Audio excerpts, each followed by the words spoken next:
All right, here comes the chain rule, ladies and gentlemen. We've been kind of investigating it, right? And maybe it feels like I've told you exactly how the chain rule works, some of you, and some of you feel like maybe you've just been kind of bumping around in the dark, not sure what the chain rule is. But here it comes. I'm just going to flat out tell you.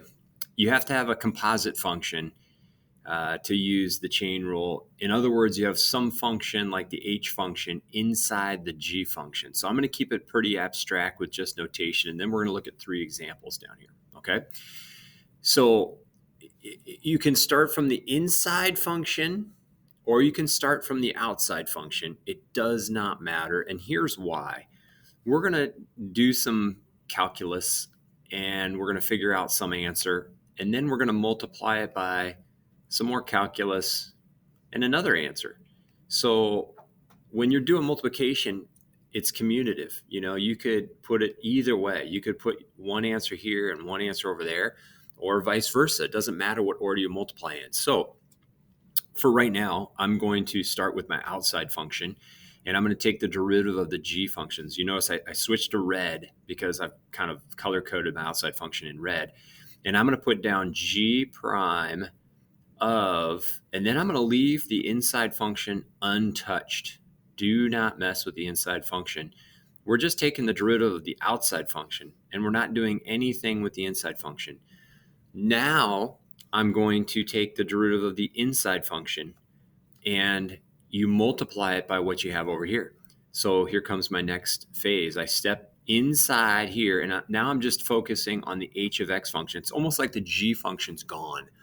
I'm just solely like honing in on that h function, and I get h prime of x. That's what the little apostrophe up here means. It means I have the derivative. You read it like prime, so h prime of x. All right, so let's look down here and let's try three College Board problems. I pulled it right off their website. Do you notice the notation here? We have to get used to the notation in different forms. So all these notations here mean the same exact thing. Take the derivative. Okay, so here they're using the little prime notation on 1 and 3. And here they're using kind of like a fractional differential kind of notation is what this is called. And so dy dx just means take the derivative of the y function over here.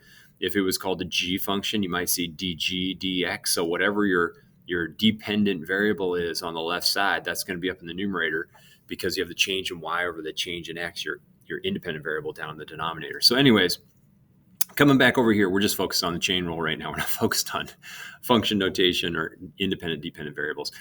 I have an inside function over here. Let me kind of underline it or circle it in blue so it matches with my notes right up there. Here's my inside function, x squared minus 3. My outside function is to the fourth power. It's an exponent, okay? And it's a power function because it's just a constant as my exponent. So to take the derivative using my notation right up here, I'm going to take the derivative. So first of all, let's just, before I do anything here, let's label what we're finding here. I'm finding f prime of x first. Before I do anything with the 1, I'm going to find f prime of x. So I'm going to take the power rule right here on the 4. So that means you bring the 4 down out in the front. You leave everything that's inside, untouched. Do not touch the stuff on the inside. And so what I'm going to put in here in blue is I'm going to put x squared minus 3. So it's just like this h of x function. I did not touch it. I just moved the 4 down. I reduced the power by 1. I've done the derivative of the outside function. Now I'm going to take the derivative of the inside function and I multiply the two together. Oh, let me put some square brackets here so it kind of matches my notes. So here is one piece of my calculation. Here comes the next piece of my calculation in blue. The power rule on x squared minus 3 becomes 2x, okay? So here is my derivative. Now, I could lose people when I said x squared minus 3 is the derivative of the inside function is just 2x because we maybe need a little bit more practice with the power rule and just knowing that the derivative of x squared minus 3 is just 2x, okay? I hope you're okay with that. Now what I'm going to do is I'm going to plug 1 into my function. So f prime of 1. And you might say, well, you could simplify this, Nelson. You could take 4 times 2x and put 8x. Yeah, I could. But, it's just arithmetic here. So hopefully we're going to be okay. We put 1 in here. We get 1 minus 3 is -2. So I'm going to put -2 cubed, and then I put 1 into here, and I get 2. You know, if we make one little dinky mistake with negatives, they're probably going to have an answer down here waiting for us, you know, to sucker us into the wrong answer. But I get -8. -8 times 4 is -32. -32 times 2 is -64. I think, excuse me, I think the correct answer is -64.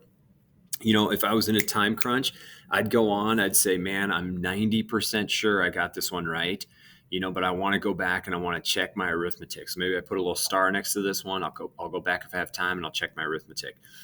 On number 2, I put this one in here to demonstrate that, you know, if we were going to do the chain rule on this, you notice I didn't show you even the choices here because right now we can't do the derivative on this guy because the inside function is a rational function here. It's a quotient. It's x divided by x plus 1.